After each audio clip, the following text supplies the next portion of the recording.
Tonight I knew I'd be making cake and cookies, so I laid out all of my ingredients and I took inventory to figure out what I still needed from the store. Then I watered my flowers. Look how cute they are. After that, I headed to Kroger to pick up some stuff. I grabbed buttercream from their bakery for about $2.14 per pound, something like that, and I ended up paying $16 for these huge tubs. I needed it for a cake and it was more than enough icing for $16, but it did not taste that great. That was me showing y'all the dispenser bottle I also bought. Then I went out for food and drinks with my friends before I got back home and clocked in for my night shift. That's what I call it when I cook after hours, like after dark. It's the night shift, honey, because we'll be in this kitchen all night. I started with the strawberry cake and you'll see how it turned out when I'm wrapping it at the end. You'll be able to see how moist it is. It was so moist. Be on the lookout for the videos that come out after this one because I'm going to be showing y'all my cake box recipe for the strawberry because lately all my cakes I've been making have been coming out so moist. I did the same technique I used on this strawberry cake on a yellow cake that I made right after this, just a few days after this, and it was amazing. I always start off by mixing my wet ingredients first and then I add my dry ingredients into it. Once all the cake mix was in the pans, I went ahead and had my cakes do a water bath. Listen, I've tried this once and I've never gone back, okay? I absolutely am obsessed with water baths. I don't get those hard edges anymore. Now onto these strawberry cookies because these stress me out just a tad bit. So the plan was to make these strawberries and cream and I made the filling off camera. So now I'm making the actual cookie dough, and to give it that strawberry flavor, I went ahead and added a Jell-O packet, which is a powdered strawberry flavor packet.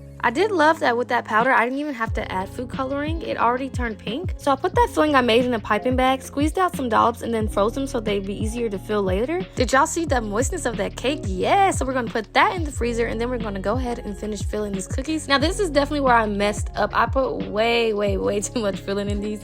I also went ahead and added some strawberries that were fresh. Since then, I've taken that out of my recipe. A lot of things have changed about this recipe because as you can see, they came out looking horrendous. So I had to toss them and all the dough I made out. But you guys will see how I fix it in the next video. Bye!